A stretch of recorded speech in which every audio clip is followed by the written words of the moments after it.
रैखिक प्रोग्रामन की इस कक्षा में सभी बच्चों का स्वागत है।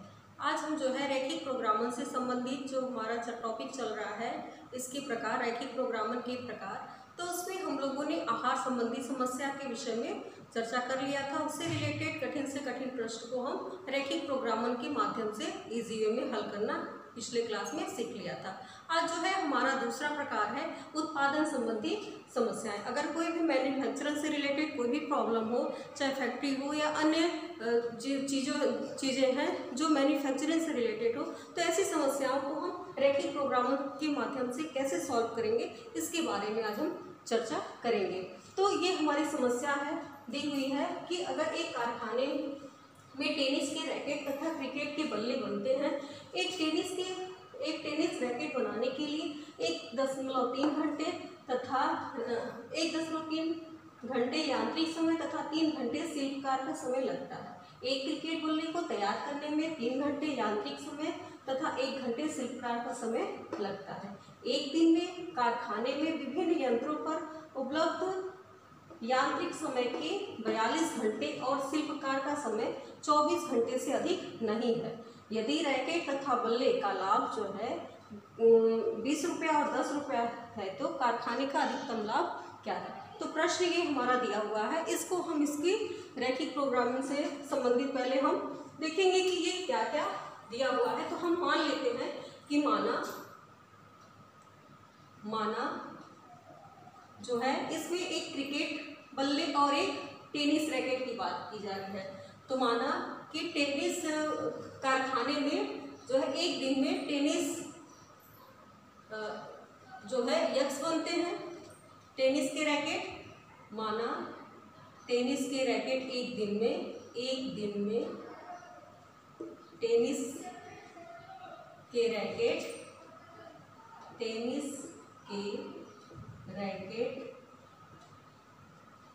बनते हैं यक्स,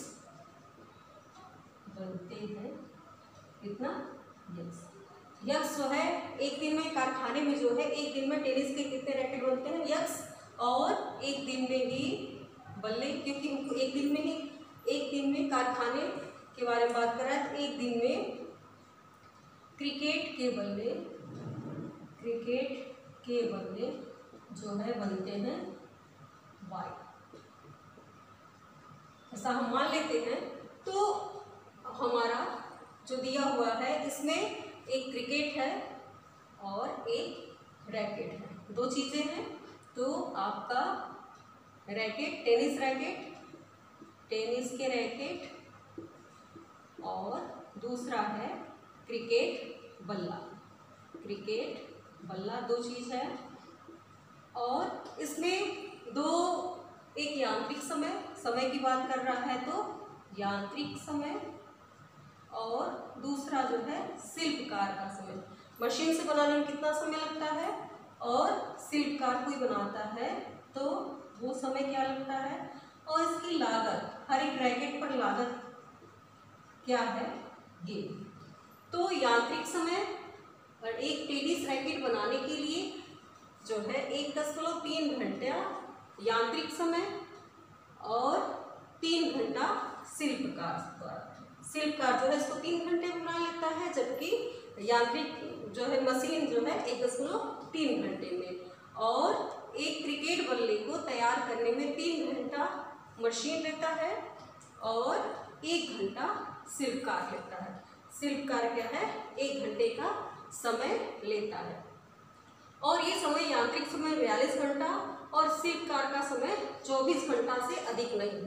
तो यांत्रिक समय 42 घंटे, ये समय क्या है घंटे में है पूरा, और शिल्पकार जो है 24 घंटे से अधिक नहीं लेता है। लाभ जो है रैकेट के बल्ले का लाभ कितना रुपया, 20 रुपया है, और क्रिकेट बल्ले पर लाभ 10 रुपया है। तो इससे पहले हम बनाएंगे रैखिक प्रोग्रामिंग का कंस्ट्रेंट बनाएंगे। तो इसका उद्देश्य फलन क्या हो जाएगा, हमारा उद्देश्य फलन objective function z equal to, हमने मान लिया था कि एक दिन प्रतिदिन यक्स रैकेट, क्रिकेट के रैकेट और वाई क्रिकेट के बल्ले बनते हैं। तो ये हो जाएगा 20x प्लस 10y ये मिल गया। अब हम अवरोध बनाएंगे कंस्टेंट।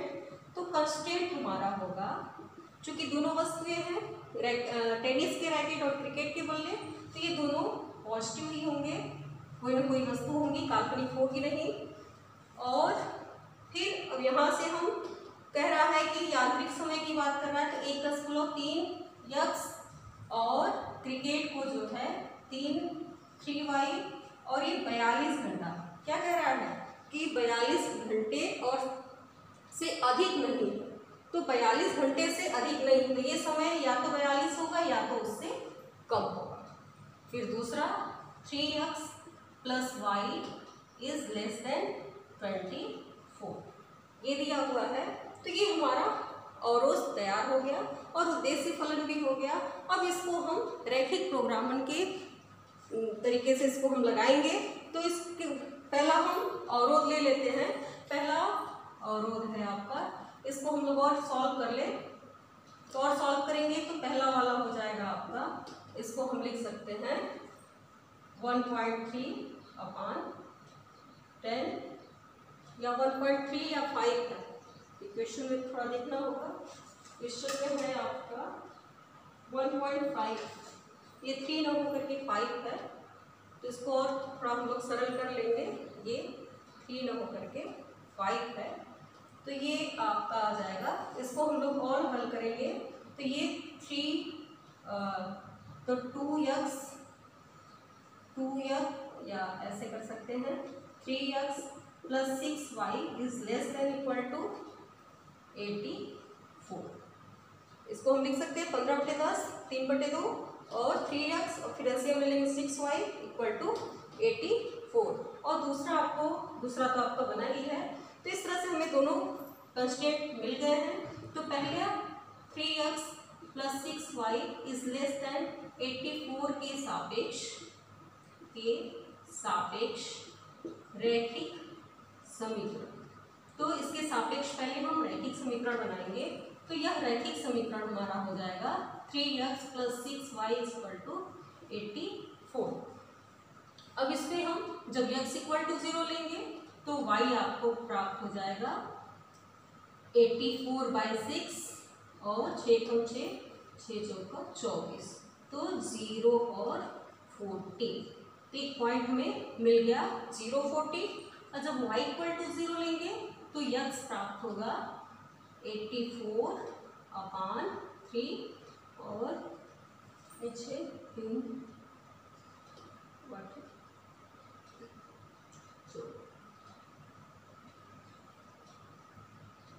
एक बार चला जाएगा तो ये b मिल जाएगा आपको 28,0। तो इस तरह से हमें 2 पॉइंट मिल गया और ये हो जाएगा आपका अब इसका हम देखेंगे हल समुच्चय किधर की ओर जा रहा है। तो इसको हल समुच्चय के लिए इसको हटाते हैं।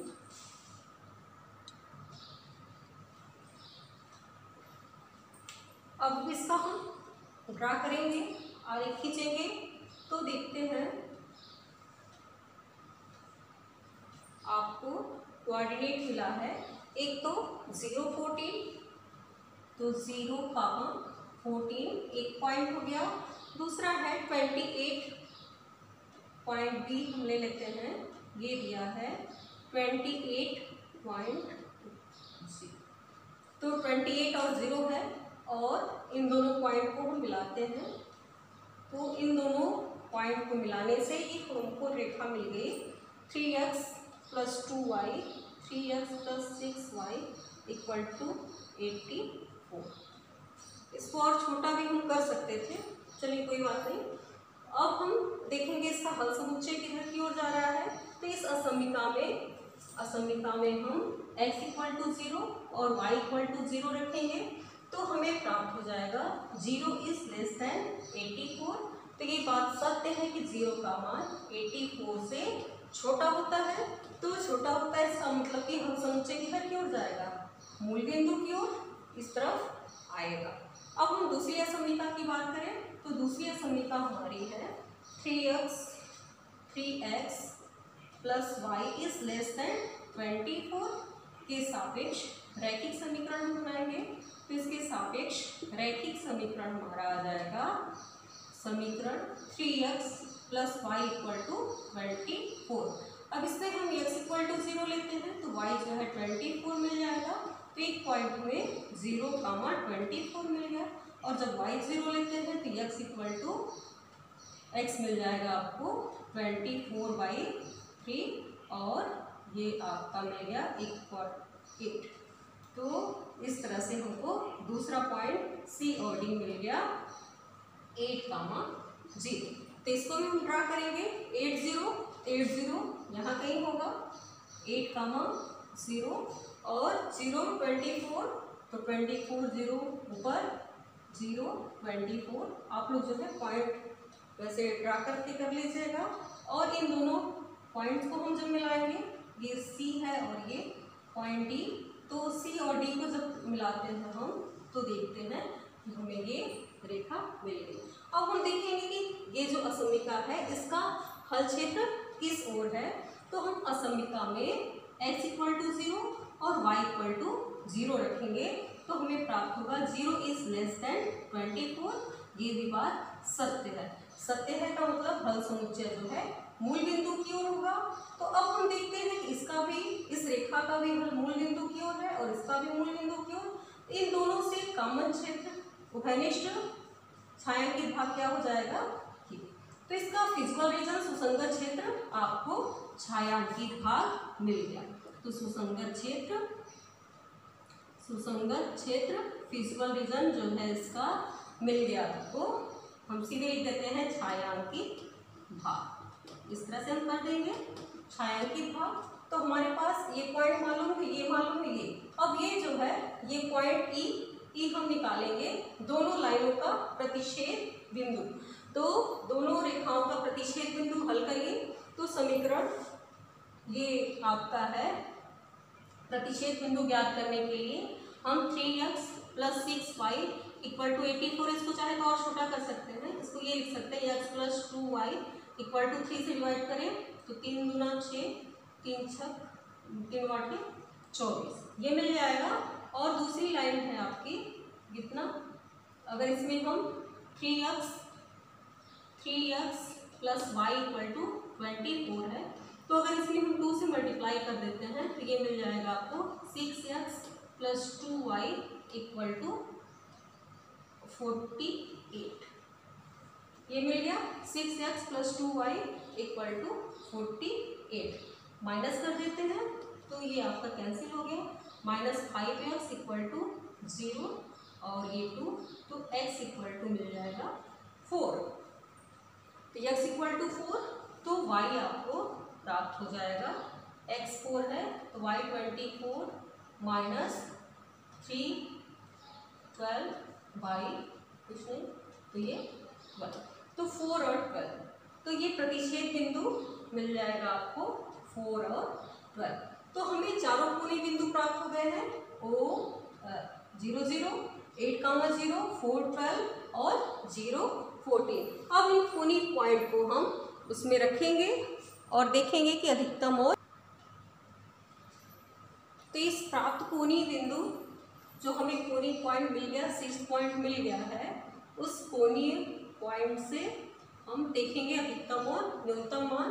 तो एक 0, 0 है और 8, 0, 4 और 12 और 0, 14 चारों कोणीय पॉइंट मिल गए हैं। तो पहला तो इसका मान 0 हो जाएगा।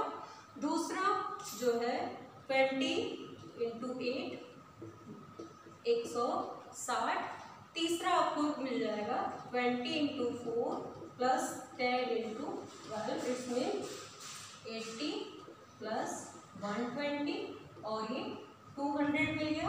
और तीसरा आपको 0 + 10 × 40 और ये 140। तो ये चारों मान निकल गया है। तो इसमें अधिकतम मान क्या होगा, अधिकतम मान हो जाएगा, अधिकतम लागत के लिए ये हो जाना चाहिए अधिकतम मान लागत। मान इसका मिलेगा 200। तो कहने का मतलब है कि अगर यक्ष हमने लिया था रैकेट तो प्रतिदिन 4 रैकेट और 12 क्रिकेट के बल्ले बनाए जाए तो उसको जो है 200 की जो है अधिकतम लाभ प्राप्त होगा। तो इस तरह से कोई भी फैक्ट्री से रिलेटेड कुछ भी उत्पादन होता है और उसका जो है हमें प्रॉब्लम को सॉल्व करना है इजी वे से, तो इस तरह से हम रैखिक प्रोग्रामिंग के माध्यम से इसको हम हल करेंगे। अगला क्वेश्चन हम देखते हैं। नेक्स्ट क्वेश्चन, एक क्वेश्चन और देखते हैं इससे रिलेटेड। ये नेक्स्ट क्वेश्चन है आपका उत्पादन संबंधी। तो इसमें दिया हुआ है कि एक निर्माणकर्ता नट और बोल्ट का निर्माण करता है। एक पैकेट नटों का निर्माण में मशीन ए पर 1 घंटा तथा मशीन बी पर 3 घंटे काम करना पड़ता है, जबकि एक पैकेट बोल्ट के निर्माण में 3 घंटे मशीन ए तथा 1 घंटे मशीन बी पर काम करना पड़ता है। नटों से उसे इतना रुपया प्रति पैकेट और बोल्ट से इतना रुपया प्रति पैकेट लाभ कमाता है। यदि प्रतिदिन मशीनों का अधिकतम उपयोग 12 घंटे, दोनों का जो है 12 घंटे किया जाए तो कितने पैकेट उत्पादित किए जाए ताकि उसको अधिकतम लाभ हो सके। तो इसमें हम क्या मान लेते हैं कि वो प्रतिदिन जो है कितने एक पैकेटों की संख्या यक्स ले लेते हैं और नट के पैकेटों की संख्या हम ले लेते हैं कि ये यक्स है। तो मान लेते हैं माना प्रतिदिन जो है नट के पैकेट यक्स तैयार करता है, तो हम मान लेते हैं कि माना नटों का पैकेट कितना है। पहले नट है तो नटों के पैकेट की संख्या हो जाएगी पैकेट यक्स और बोल्ट की पैकेट हम ले लेते हैं ए पैकेट वाई। अगर यक्स पैकेट ये नट है और वाई पैकेट बोल्ट है, तो बोल्ट और नट ये वस्तुएं हैं, तो ये इसके जब हम इसका उद्देश्य फलन पहले बना लेते हैं। तो इसका उद्देश्य फलन पहले इसका हम डायग्राम करते हैं कि कब क्या रहा है, तो हम इसको इस तरह से व्यवस्थित कर लेंगे तो हमारा क्वेश्चन जो है और आसान हो जाएगा। तो इसमें 2 चीज़ें हैं, एक है आपका नट और दूसरा है बोल्ट। तो ये वस्तुएं हैं नट और बोल्ट, और इसमें 2 तरह की मशीन है, एक मशीन ए है, मशीन ए, और दूसरा जो है मशीन बी है, और तीसरी इसकी लागत के बारे में चर्चा किया जा रहा है। तो अब ध्यान देना है कि मशीन ए इसको एक पैकेट नटों के निर्माण में मशीन ए पर 1 घंटा और मशीन बी पर 3 घंटा, तो मशीन ए पर जो है 1 घंटा और मशीन बी पर 3 घंटे काम करना पड़ता है, जबकि एक पैकेट बोल्ट के निर्माण में 3 घंटा मशीन ए पर और 1 घंटा मशीन बी पर काम करना पड़ता है। और नटों पर लाभ जो है 17 रुपये 50 पैसे का है और बोल्ट पर जो है 7 रुपया है, 7 रुपया। तो ये लाभ के बारे में कह रहा है, और कह रहा है कि समय जो है मशीन ए को अधिकतम जो है कितना समय ले रहा है, दोनों मशीन 12 घंटे। क्या कह रहा है कि यदि प्रतिदिन मशीनों का अधिकतम उपयोग, तो मशीन ए हो या बी हो, इसको 12 घंटे से अधिक यूज नहीं करना, अधिकतम उसको 12 घंटे ही उत्पादन का कार्य कराना है। तो अब हम इससे उद्देश्य फलन बनाएंगे, तो हमारा ऑब्जेक्टिव फंक्शन बन जाएगा उद्देश्य फलन z इक्वल टू, हमने मान लिया कि ये x पैकेट और इसके y पैकेट हैं, तो लाभ आपका प्रति पैकेट कितना रुपया है, तो लाभ इतना x प्लस 7y हो जाएगा। तो ये हमारा ऑब्जेक्टिव फंक्शन बन गया है। उसके बाद हम कंस्ट्रेंट बनाएंगे अवरोध, तो अवरोध दोनों पैकेट x और y है, तो x और y जो है x is greater than equal to 0 और y भी क्या होगा ग्रेटर देन इक्वल टू 0, दोनों वस्तुएं हैं। फिर हम बात करते हैं अगला कंस्ट्रेंट, तो अब मशीन ए के द्वारा तो नट बनाने में x घंटा, समय जो है घंटे में है, ये भी घंटे में है, तो नट बनाने में 1 घंटा और बोल्ट बनाने में मशीन ए को 3y, तो x प्लस 3y और 12, तो उसको 12 घंटे या उससे कम ही लेना है, उससे अधिक नहीं लेना है। तो ये हमारा कंस्ट्रेंट बन रहा है कि मशीन एक घंटा जो नट बनाती है, 3 घंटा बोल्ट बनाती है और अधिकतम उसको 12 घंटे ही यूज करना है। दूसरा मशीन बी की बात करें तो 3x + y, और ये भी अधिकतम 12 घंटे ही उपयोग करती है। तो ये हमारे कंस्ट्रेंट तैयार हो गए। अब हम जो है इससे क्वेश्चन को सॉल्व करेंगे। तो हम देखेंगे कि कितने पैकेट जो है नट और बोल्ट बनाया जाए ताकि उनको कंपनी को जो है अधिकतम लाभ हो सके। तो पहले हम पहला ले लेते हैं सुसंगत। पहला आपका असमीका x + 3y = 12। असमीका 12 के सापेक्ष रैखिक समीकरण। तो ये समीकरण आपको मिल जाएगा x + 3y = 12। अब इसमें हम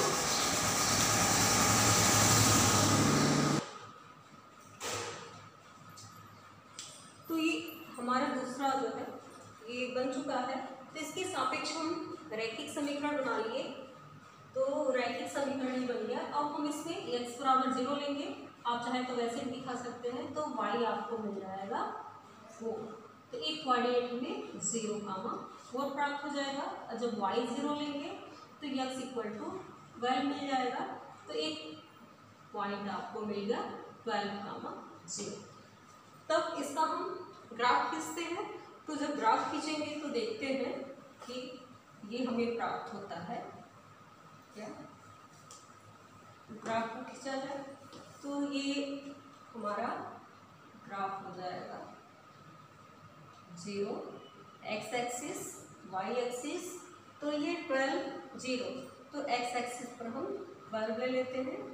12, 0, 12, 0। तो ये पॉइंट आपका B है। और दूसरा जो है 0, 4। तो 0, 4।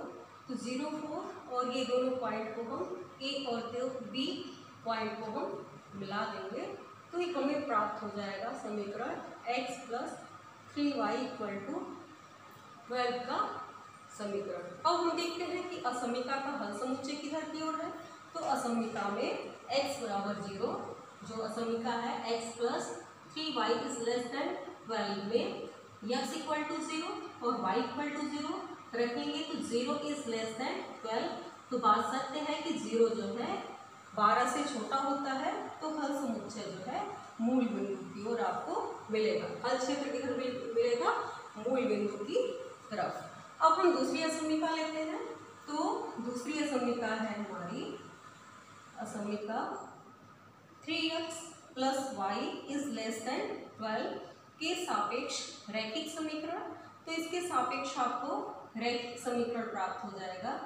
रैखिक समीकरण 3x + y = 12।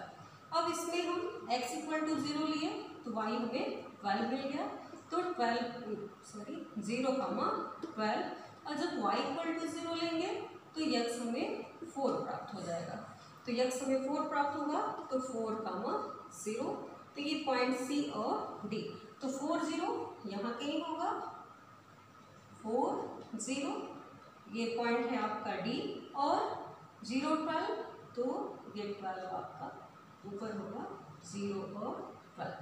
तो 0, 12 और इसको हम जब मिलाएंगे तो ये हमें प्राप्त हो जाएगा एक रेखा। अब इस असमीका में x = 0 और y = 0 पुट कर देंगे रखने पर। तो ये हमें प्राप्त होगा 0 > 12। ये भी बात सत्य है कि 0 का मान हमेशा 12 से छोटा होता है। 0 का मान जो है 12 से हमेशा छोटा होता है। तो इसका हल समुच्चय किधर की ओर आ जाएगा? आपका मूल बिंदु की ओर। तो दोनों में हम देखिए कि इस रेखा का भी हल क्षेत्र किधर की ओर है? मूल बिंदु की ओर है। और इस रेखा का भी हल समुच्चय मूल बिंदु की ओर है। तो इसका मतलब है कि इसका जो है कॉमन क्षेत्र आपको मिल जाएगा। यह क्षेत्र जो है उभयनिष्ठ क्षेत्र, जो दोनों से घिरा हुआ क्षेत्र मिलेगा। तो ये आपको सुसंगत क्षेत्र यह मिलेगा। और x > 0 और y > 0 का मतलब है कि केवल बात हम प्रथम चतुर्थांश ही करेंगे। तो इसी में हमें देखना है, इसके बाहर नहीं जाना है। तो पूरा हमें सुसंगत क्षेत्र आपको प्राप्त हो गया छायांकित भाग या सुसंगत क्षेत्र आपको मिल गया ओ ए ई ए ओ। ये क्या है, जितने भी छायांकित भाग है वो जो है इसका सुसंगत क्षेत्र। तो हमें 4 जो है कोनिक पॉइंट प्राप्त हुए। तो ये कोनिक पॉइंट जो ई है, ई जो है इन दोनों रेखाओं का प्रतिच्छेद बिंदु है 3x + y = 12 और इन दोनों रेखाओं को जब हल करेंगे तो इसका प्रतिच्छेद बिंदु हमें प्राप्त हो जाएगा। तो इसको हल करें 3y = 12 और ये है आपका, तो अगर हम दूसरे वाले में 3 से मल्टीप्लाई करते हैं तो 9x + 3y = 12 36। तो ये मिल जाएगा आपको, कैंसिल हो जाएगा, -8x = -24 और x = मिल जाएगा 3। तो x = 3, तो x = 3 इसमें रखेंगे तो y भी आपको 3 प्राप्त हो जाएगा। तो x और y, तो इसका प्रतिच्छेद बिंदु हमको मिल गया 3, 3। तो प्रतिच्छेद बिंदु E रेखा लिखना चाहे तो आप लिख सकते हैं 3x + y = 12 तथा x + 3y = 12 का प्रतिच्छेद बिंदु E का प्रतिच्छेद बिंदु E का कोऑर्डिनेट 3, 3। तो 3, अब हमें चारों कोणीय बिंदु प्राप्त हो गए। तो चारों कोणीय बिंदु से हम अधिकतम और न्यूनतम मान निकालेंगे। और पैकेटों की संख्या तो हमें पता हो गई कि 3 पैकेट हैं। तो कोणीय बिंदु आपको प्राप्त हो गए। तो ये कोणीय बिंदु आपको 0, 0 और जेड हमारा क्या बना हुआ था, जेड था आपका जेड = 1750x और 10y था। कितनी लागत थी, इतना प्लस आपका हो जाएगा 7, 1750 + 7y ये था। तो कोणीय बिंदु आपको मिल गई 0, 0, 4, 0 और 0, 4 और 3, 3। या एक क्रम में रखिए 3, 3 और 0, 4। तो ये चारों है। तो पहले पर तो ये 0 हो जाएगा, दूसरे पर जो हम इसकी वैल्यू रखेंगे तो 1750 × 4 + 0 और ये मिल जाएगा हमें। और तीसरे पर हम लोग रखेंगे तो ये 3 + 7 × 3 और दूसरे पर ये 28। तो हम चारों 17 वाले रखें तो ये मिल जाएगा आपको। इसको हल कर लेंगे तो जो अधिकतम मान होगा वो जो है इसको अधिकतम बना देगा और न्यूनतम को हम न्यूनतम। इसको हल कर लिया जाए तो ये तो आपको मिल जाएगा 4 × 7 = 28, तो 30 को 0 हासिल 3, 4 × 4 = 7। तो ये मिल जाएगा आपको 70 और ये मिल जाएगा 21 + 0, 5 × 3 = 15 हासिल 1, 5 × 7 = 21 है, 22 के 2 हासिल 2 और 7 × 3 = 3, 2 5, तो 52, 50। तो ये मिल जाएगा आपको 50 और ये 3 और 7, 73 रुपया 50 पैसा। तो अधिकतम मान आपको, तो ये 73 रुपया 50 पैसा अधिकतम उसकी लाभ होगी। और पैकेट की संख्या कितनी होगी, 3 और 3। तो नट के पैकेट 3 और बोल्ट के भी पैकेट 3 होंगे। तो इस तरीके से हम इसको सॉल्व करेंगे। रैखिक प्रोग्रामन के माध्यम से हम दी गई समस्या को इजी वे में इसको हम बना लेंगे। Thank you.